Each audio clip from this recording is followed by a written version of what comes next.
Matius 8. Yesus menyembuhkan seorang yang sakit kusta. Setelah Yesus turun dari bukit, orang banyak berbondong-bondong mengikuti dia. Maka datanglah seorang yang sakit kusta kepadanya, lalu sujud menyembah dia dan berkata, "Tuan, jika Tuan mau, Tuan dapat mentahirkan aku." Lalu Yesus mengulurkan tangannya, menjamah orang itu dan berkata, "Aku mau, jadilah engkau tahir." Seketika itu juga, tahirlah orang itu daripada kustanya. Lalu Yesus berkata kepadanya, "Ingatlah, jangan engkau memberitahukan hal ini kepada siapapun, tetapi pergilah, perlihatkanlah dirimu kepada imam, dan persembahkanlah persembahan yang diperintahkan Musa sebagai bukti bagi mereka." Yesus menyembuhkan hamba seorang perwira di Kapernaum. Ketika Yesus masuk ke Kapernaum, datanglah seorang perwira mendapatkan dia dan memohon kepadanya, "Tuan, hambaku terbaring di rumah karena sakit, lumpuh, dan ia sangat menderita." Yesus berkata kepadanya, "Aku akan datang menyembuhkannya."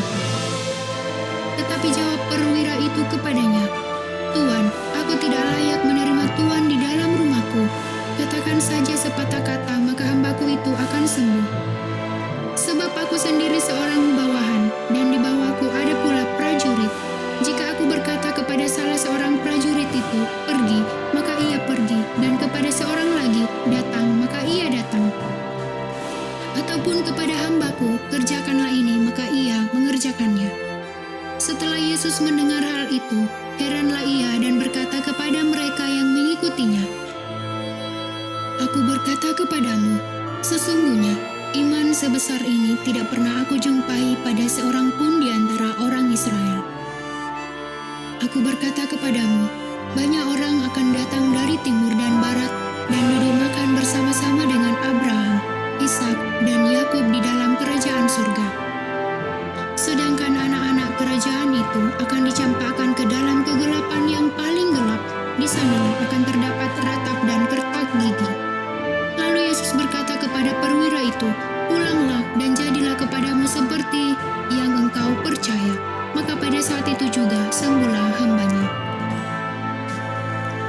Yesus menyembuhkan ibu mertua Petrus dan orang-orang lain. Setibanya di rumah Petrus, Yesus pun melihat ibu mertua Petrus terbaring karena sakit demam. Maka dipegangnya tangan perempuan itu, lalu lenyaplah demamnya. Ia pun bangunlah dan melayani dia.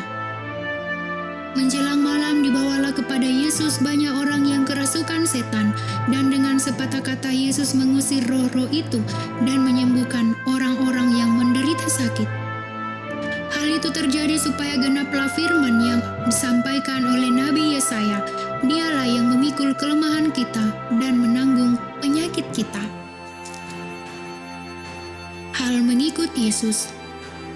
Ketika Yesus melihat orang banyak mengelilinginya, ia menyuruh bertolak ke seberang. Lalu datanglah seorang ahli Taurat dan berkata kepadanya, "Guru, aku akan mengikut engkau kemana saja engkau pergi." Yesus berkata kepadanya, "Serigala mempunyai liang dan burung mempunyai sarang, tetapi anak manusia tidak mempunyai tempat untuk meletakkan kepalanya." Seorang lain, yaitu salah seorang muridnya, berkata kepadanya, "Tuhan, izinkanlah aku pergi dahulu menguburkan ayahku." Tetapi Yesus berkata kepadanya, "Ikutlah aku dan biarlah orang-orang mati menguburkan orang-orang mati mereka." Angin ribut diredahkan. Lalu Yesus naik ke dalam perahu dan murid-muridnya pun mengikutinya. Sekonyong-konyong mengamuklah angin ribut di danau itu sehingga perahu itu ditimbus gelombang, tetapi Yesus tidur. Maka datanglah murid-muridnya membangunkan dia, katanya, "Tuhan, tolonglah kita binasa." Ia berkata kepada mereka, "Mengapa kamu takut, kamu yang kurang percaya?" Lalu bangunlah Yesus menghardik angin dan danau itu, maka danau itu menjadi teduh sekali. Dan heranlah orang-orang itu, katanya, "Orang apakah dia ini? sehingga angin dan danau pun taat kepadanya? Dua orang yang kerasukan disembuhkan. Setibanya di seberang, yaitu di daerah orang Gadara, datanglah dari pekuburan dua orang yang kerasukan setan menemui Yesus. Mereka sangat berbahaya, sehingga tidak seorang pun yang berani melalui jalan itu. Dan mereka itu pun berteriak katanya, "Apa urusanmu dengan kami, hai anak Allah? Adakah engkau kemari untuk menyiksa kami sebelum waktunya?" Tidak jauh dari mereka itu sejumlah besar babi sedang mencari makan. Maka setan-setan itu meminta kepadanya, katanya, "Jika engkau mengusir kami, suruhlah kami pindah ke dalam kawanan babi itu." Yesus berkata kepada mereka, "Pergilah." Lalu keluarlah mereka dan masuk ke dalam babi-babi itu. Maka terjunlah seluruh kawanan babi itu dari tepi jurang ke dalam danau dan mati di dalam air. Maka larilah penjaga-penjaga babi itu, dan setibanya di kota, diceritakannya lah segala sesuatu juga tentang orang-orang yang kerasukan setan itu. Maka keluarlah seluruh kota mendapatkan Yesus, dan setelah mereka berjumpa dengan dia, mereka pun mendesak supaya ia meninggalkan daerah